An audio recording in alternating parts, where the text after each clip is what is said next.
Assalamualaikum warahmatullahi wabarakatuh. Kembali lagi dengan saya Andre, tentunya di channel Jelang Malam.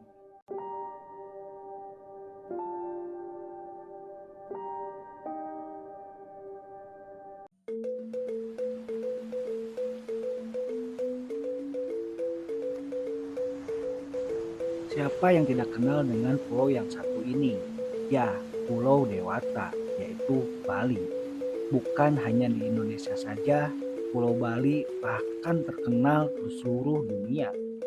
Dengan keindahan pantainya dan disuguhkan berbagai macam adat budaya yang bisa dibilang sangat kental. Betul, warga Bali sangat melestarikan adat istiadat dan kebudayaannya. Kali ini saya bersama Jelang Malam akan mengangkat sebuah kisah yang ditulis oleh pengembara misteri tentang asal-muasal leak dan calon arang.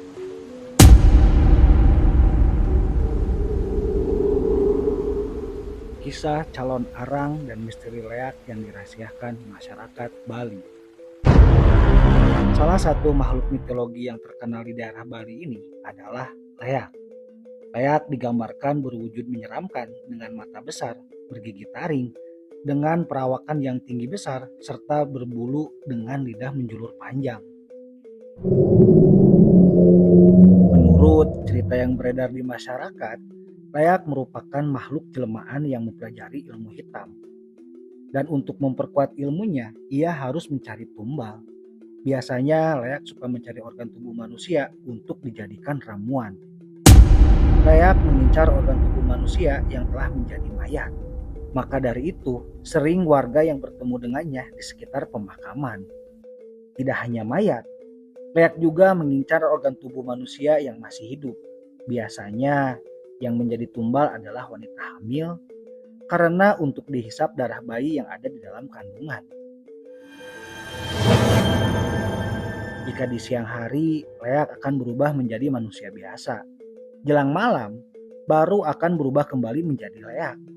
Hal itu dipercaya masyarakat Bali sebagai salah satu cara menjalankan segala ritualnya. Masih menurut kepercayaan orang Bali, leak juga memiliki 3 perwujudan, yakni bisa berubah menjadi hewan seperti kera, babi, dan berwujud hewan lainnya. Lain itu, penampakan lainnya, menurut mitos yang beredar, adalah dalam wujud bola api. Muasal leak dan calon arang.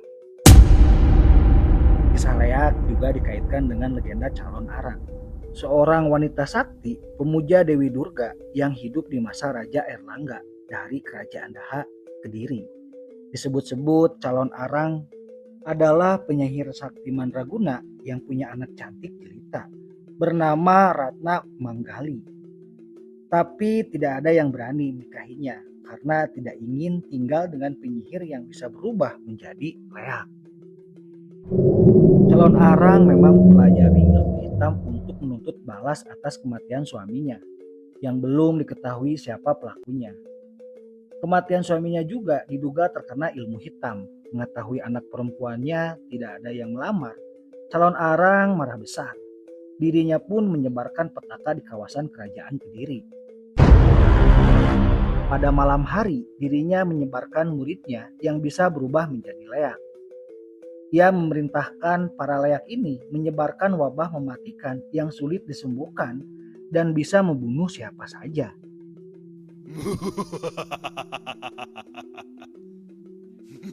Melihat hal ini, Raja Erlangga akhirnya meminta Empu Bahula untuk menikah dengan putri calon arang, Ratna Manggali. Dengan pernikahan ini, diharapkan calon arang bisa diarahkan sedikit demi sedikit ke jalan yang benar. Tapi hal ini tidak terjadi. Malah dirinya menemukan dan mengambil buku sihir dari calon arang. Mengetahui bukunya dicuri, calon arang marah besar.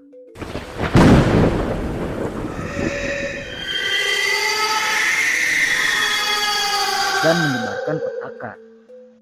Kemudian calon arang menantang Empu Baradah guru dari Empu Bahula untuk bertarung.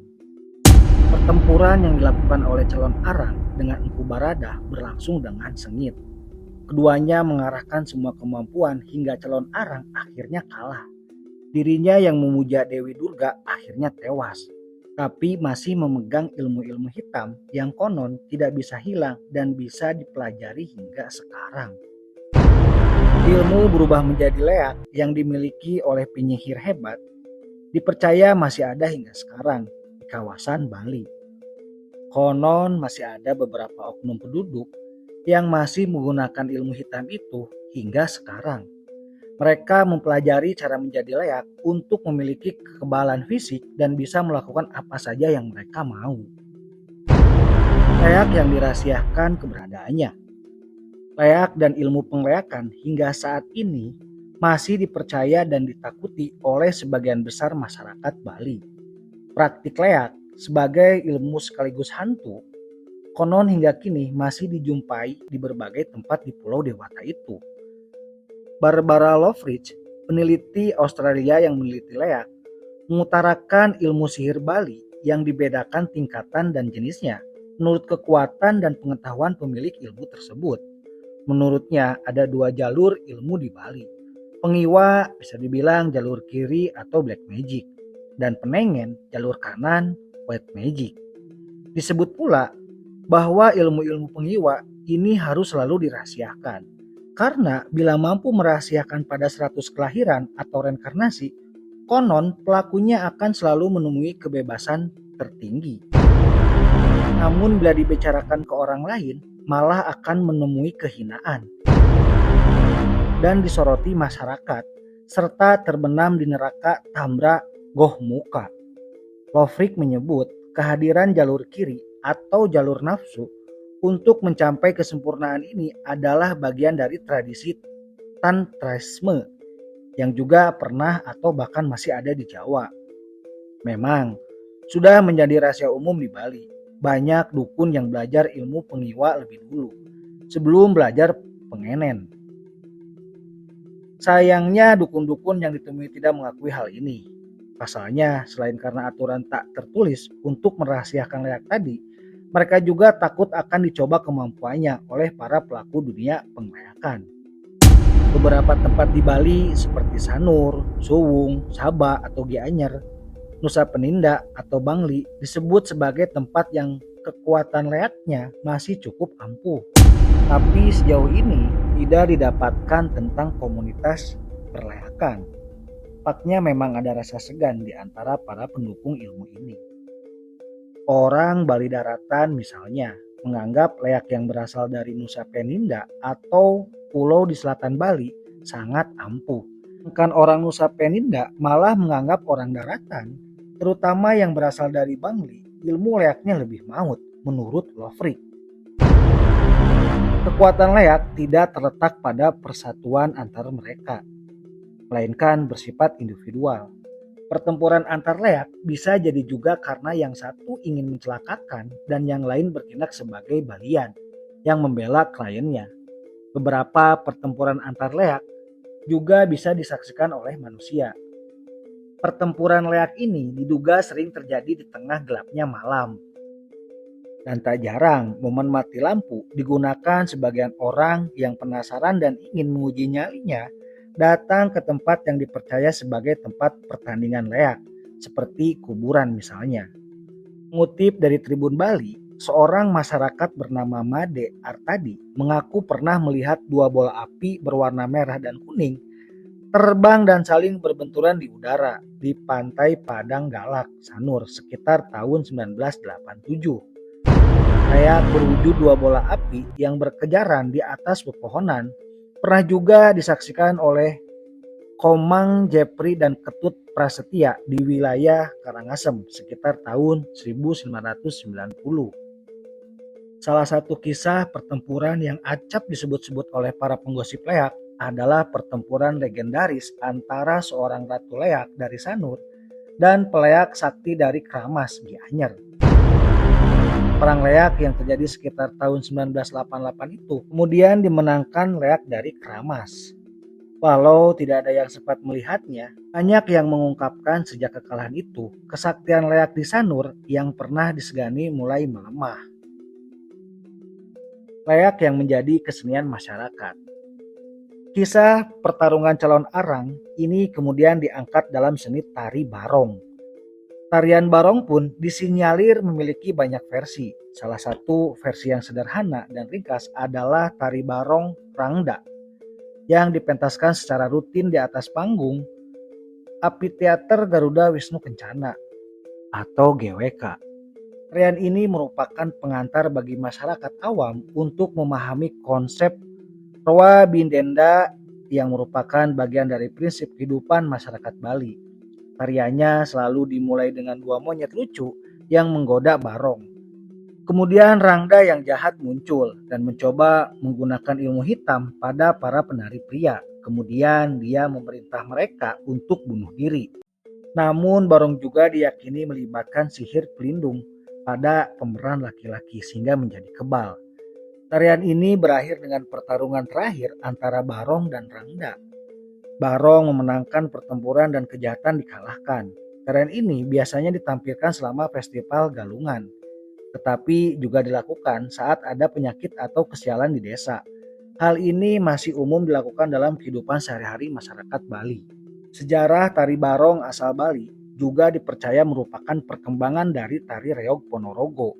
Selanjutnya saat di Pulau Dewata, Reog Ponorogo berubah bentuk sesuai dengan cerita masyarakat sekitar. Hal yang membuktikan tari barong sama dengan reog adalah kesamaan bentuknya, di mana barong tersebut tampil tanpa menggunakan kucingan atau mahkota merak. Ada juga patilasan calon arang yang terdapat di desa Sukorejo, Kecamatan Gurah, Kabupaten Kediri. Objek ini memiliki nuansa yang menarik untuk diketahui. Area situs ini dikelilingi oleh pohon rindang. Bersebelahan dengan lahan sawah milik warga membuat suasana terasa sejuk. Area situs yang luasnya sekitar 250 meter persegi bisa dicapai melalui jalan tanah berumput di antara hamparan ladang. Di area petilasan calon arang terdapat dua buah batu andesit datar yang diduga merupakan umpak alias pilar. Sebenarnya kekuatan situs ini berada pada cerita legenda calon arang Bali dan sosok yang sakti dengan ilmu mistisnya serta lokasinya yang sejuk. Baik, demikian cerita asal mula Leak dan calon arang yang ditulis dari sumber Facebook Pengembara Misteri ya. Baik, buat teman-teman subscriber Jelang Malam, jangan lupa videonya di like ya, di komen, terus di share juga ya. Tentunya buat teman-teman yang belum subscribe, jangan lupa di subscribe dan tekan tombol loncengnya supaya channel Jelang Malam ini terus berkembang dan video-video barunya terupdate di beranda teman-teman. Sekian video kali ini dari saya. Assalamualaikum warahmatullahi wabarakatuh.